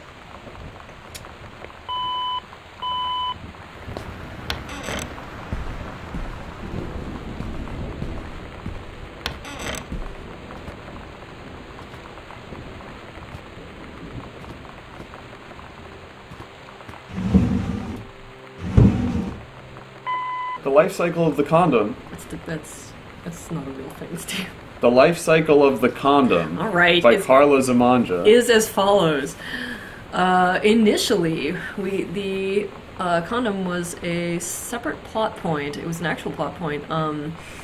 We gave it to Lonnie, and we had Sam find it in Lonnie's purse, and it made Sam worried about what the hell she was doing with it, etc. And that was sort of a wedge to drive them apart when that was the storyline, which it no longer is, and because we decided we hated it. But I had already made the condom asset, which I'm actually really proud of. I really like that condom. It's really good. Also, I think Nero is a really good brand for condoms. Anyway. Yeah, it's a play on Trojan and everything, but it works. But it's, it's the whole, notably decadent, right, it's like, yeah. Anyway, I like it. I'm proud of this thing. And so the specular on it looks really nice. It does look good. I don't know. So we had this, extra asset lying around, and we were like, we were all, oh, it's a shame that it's going to waste, but, whatever, sometimes things don't get used. And then we remembered the horror of digging around in your parents' drawers and finding their condoms and stuff and being just utterly fucking horrified. And we decided we would give that to you, the player.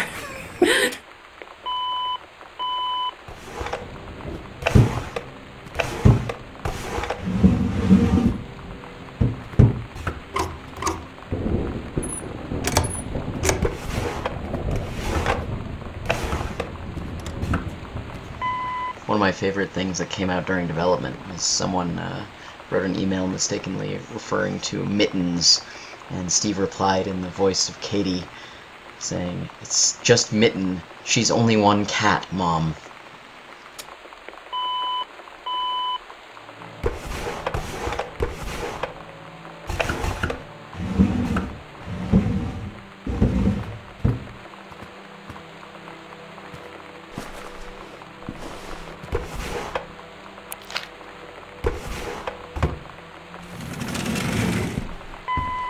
Another board game. This one wasn't done by me, though. This one was done by Carla.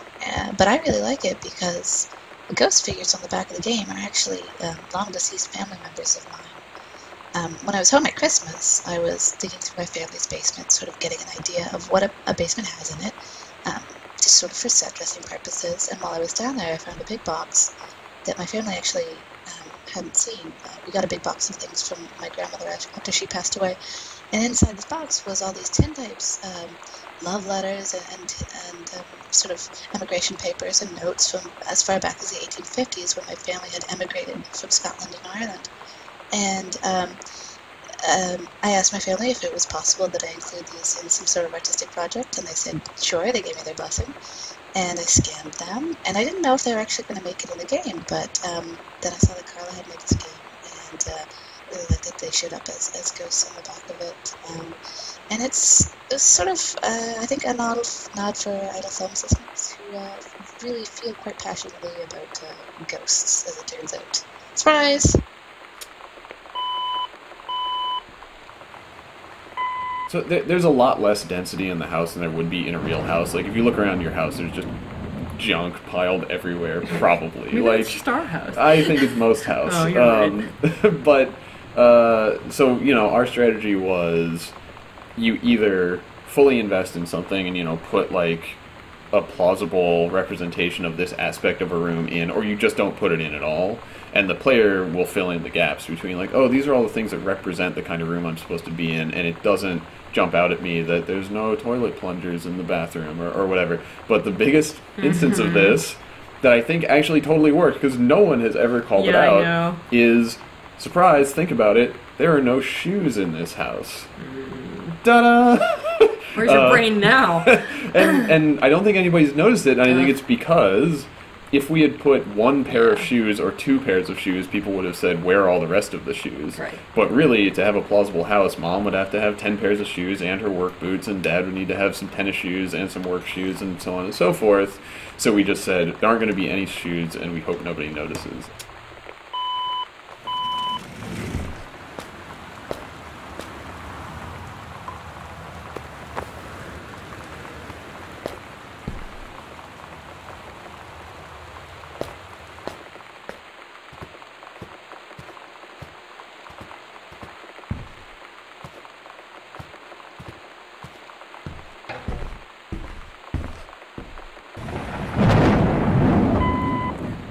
Almost none of the events, the little events in the game, are scripted as far as like triggering when you do something specific. So all of the thunder and lightning and the creaky noises in the house, they're all just randomized on timers. The only like scripted thing is in the secret passageway. When you look at the crucifix, there's scripting that detects that you did that, and then it causes the light to pop, which is my one indulgence of like messing with the player. But we've had a lot of people play the game and say, you know, oh, the way you scripted it so that right when I walked into the TV room there was that big thunder and lightning strike, like that was really spooky, or you know, I walked through that one door and then you played that sound behind me, and it's like it's awesome that the combination of all the different kind of like significant actions you can do in the game, like crossing into a new room or opening a door or this, that, or the other thing, and the randomization of stuff can make it seem like the random elements have extra significance to them, but in fact it's like you just got lucky, basically. Yeah, it's total apophenia, because like, it's just because there's enough random things going on, and you can do enough things that eventually some of them are going to line up, which is, you know, cool.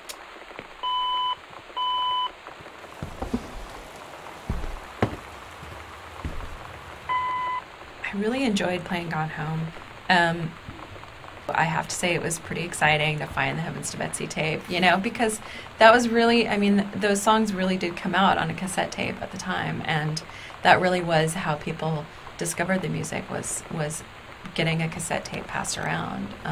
So getting to put it in the actual tape player and play it and listen to our song, it definitely gave me chills. I mean, it was like, wow, you know, how exciting for a young person today to get that moment of discovery, and to listen to our music. I mean, I think it's great. Okay, the Wildfire book. Oh, man, look at this thing. Yeah, this was another one of those situations in which I totally felt like a weird creepo when I was doing research, and there was a lot of really horrifying romance novel covers. This poor guy was on somebody's Flickr account that was allowed, that was a Creative Commons attribution licensed. And I think he was playing volleyball or something, and I don't know. So you just put suspenders on him and put an axe in his hand, and now he's a fireman. Yes, I did. It's the best. I did it, and I will cop to it, and I do it again. Also, as I recall, because I'm a noob, I initially picked total bondage suspenders. That's true. So you had started working on it, and I went upstairs, and then I came back down. And like Yaron and I were like, you know, we're all like, what should we do for this? And thing? I was like, those are fucking leather daddy suspenders. And what are you doing? And what I should have said is, damn it, he noticed.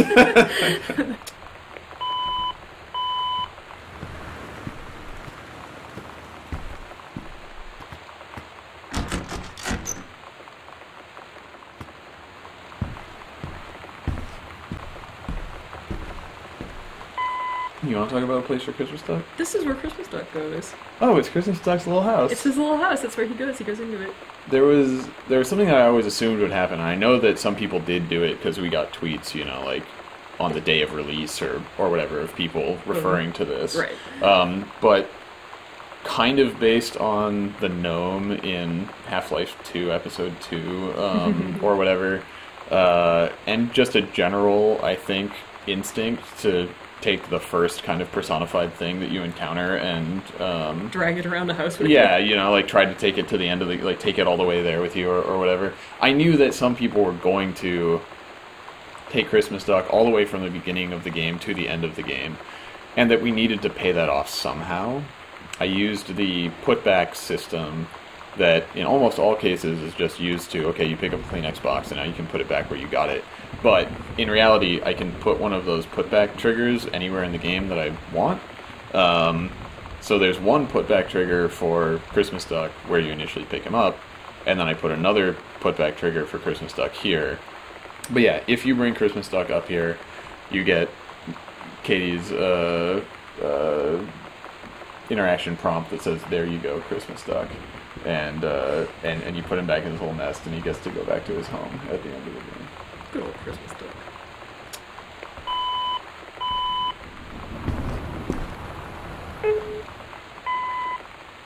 I think this is one where I love the way the music makes it so uplifting. Because it starts out in this very, sad point where it's sort of just like, you kind of don't know what, I don't know, to me it was very emotionally ambiguous in a sense. I mean, she's saying like, oh my god, I can't believe it, like something's happened, something's gone wrong. And as she kind of unravels the story about how she missed the first two calls, which then take you right back to one of the first things you probably do when you get in the house was find the voice recorder. So I love how it loops it around, and then it starts building this positive feeling of like how this isn't the end. And we are going to see each other again, and there's this wonderful elation that she sort of dawns on in a funny way. And that, yeah, it's just, it's so hopeful, and it's really nice to connect to that and just try and express a little bit of levity after so much weight has built up over the course of her life in this little window. It's one of those things where we had always wanted to, well, we had wanted to pay off Sam's darkroom by letting you go in it and see photos that she had taken, and B, this started from a point of me just being like, oh, we'll end the game the same way we ended Minerva's Den, it'll be fine.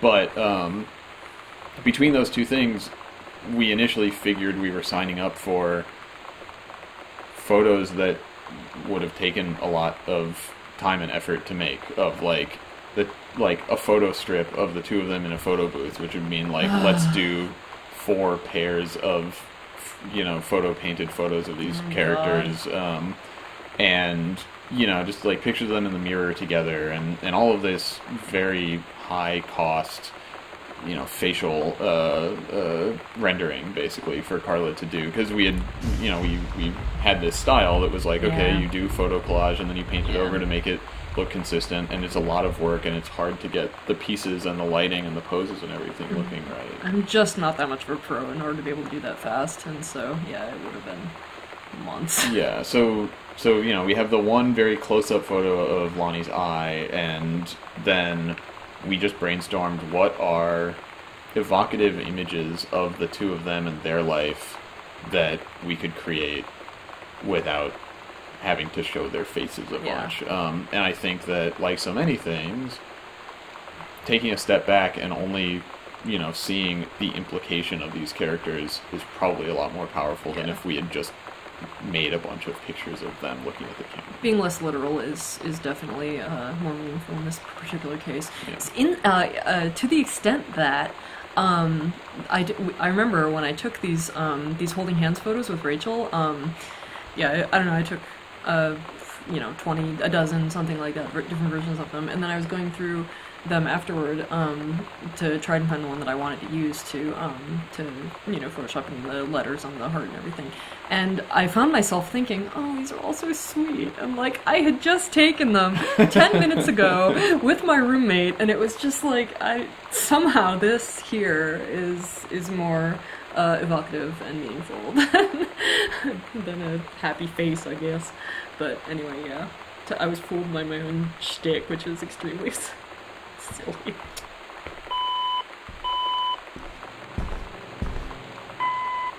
So this is the last room in the game, or at least the last room chronologically in the story. You made it. You did it! Yeah, this is where you find Sam's journal that you had been hearing diary entries from. And it's revealed, or I guess implied retroactively, that, the game has been taking place in a flashback, basically, and Katie read Sam's diary that was addressed to her and is now thinking back to what she saw in the house. So thanks for playing through with commentary mode and listening to us and Yonaman and Kate and Sarah Grayson and Chris Remo and Corin Tucker from Heavens to Betsy and Slater Kinney, who, again, thank you to her for taking her time to record some of her recollections and thoughts for this. But yeah, just thanks for playing, and we hope that you got something good out of all of our jibber jabber. It's okay if you didn't. Bye, everybody. Bye. Goodbye. We love you. Yeah, I guess.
Oh, you found an Easter egg! Who found it? You found it!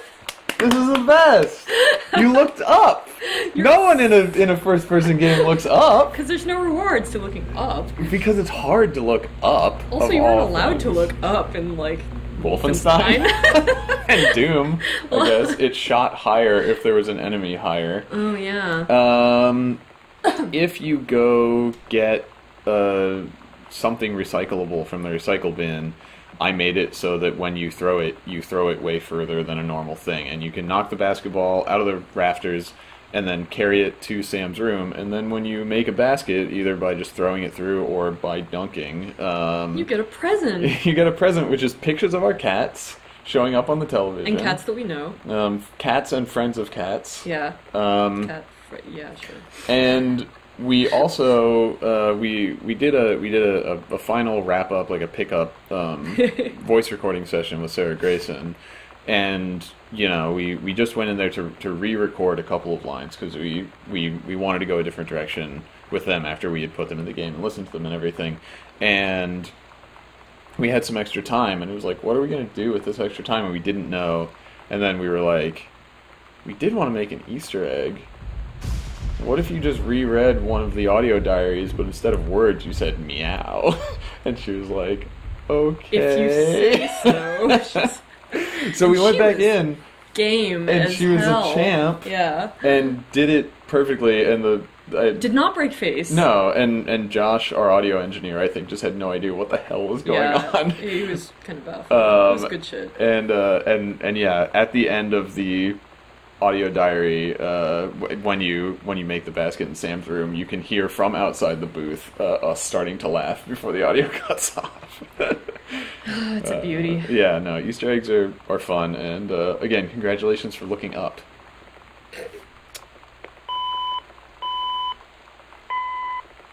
Really early on, I thought it would be, like, something that I thought would be engaging about Gone Home would just be finding notes and scraps in unexpected places and being able to, like, you know, zoom in really far and find something that's tucked away in someone's pocket or whatever. And yeah, finding a note that was in someone's pocket that had gone through the dryer, I thought would just be a cool image.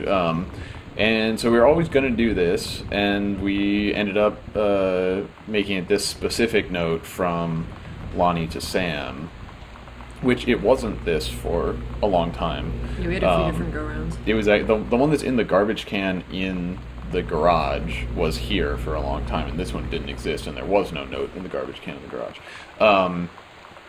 But yeah, I think that this note, this is I think the last note that went into the game. It was really late. And like the last new content, you know, that went into the game, because we did our final like pre-release playtest, and there were people that were kind of like, I felt like Lonnie's decision came out of nowhere at the end. And you know, I was like, why, you know, why is that? And I think it's because Lonnie had never gotten to say her piece, you know, and never gotten to have that moment of saying, I wish things were different and I want to be with you and I don't want to have to go away. But we've just made the assumption that that's how it's got to be.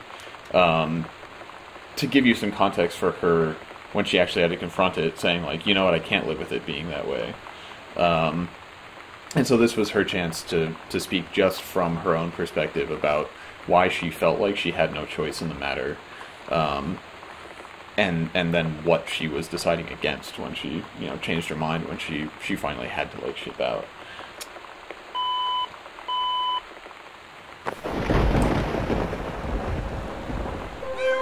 Meow meow. Meow meow. Meow. Meow meow meow meow. Meow meow meow. Meow meow. Meow meow meow. Meow meow meow meow meow. Meow meow meow meow. Meow meow meow meow.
really enjoyed playing Gone Home.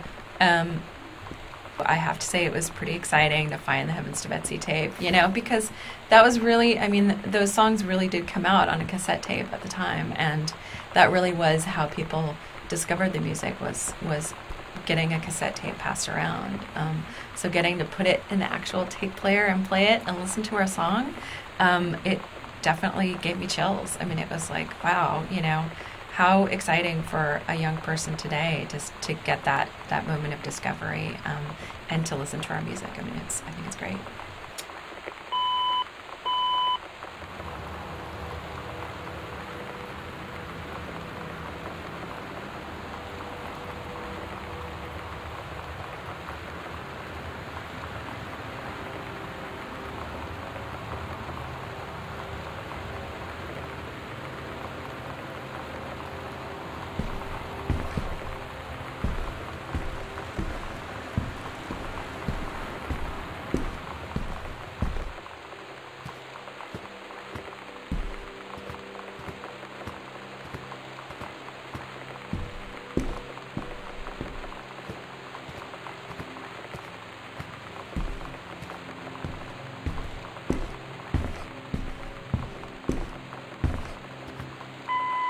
Oh man, mom handwriting.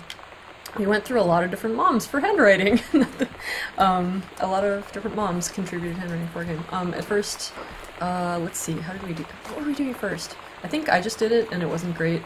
And then we had Emily do it, but her handwriting was used so heavily in other parts of the game that we had to find someone else. And I think we actually had Yaman try to do it for a while before he was Dad's handwriting. And then we got Yaman's mom, and she was ideal for it. Really good mom handwriting. Yeah.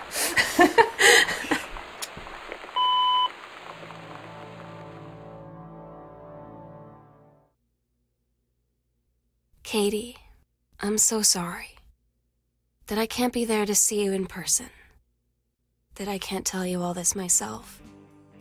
But I hope as you read this journal and you think back, that you'll understand why I had to do what I did. And that you won't be sad, and you won't hate me, and you'll just know that I am where I need to be. I love you so much, Katie. I'll see you again, someday. Love,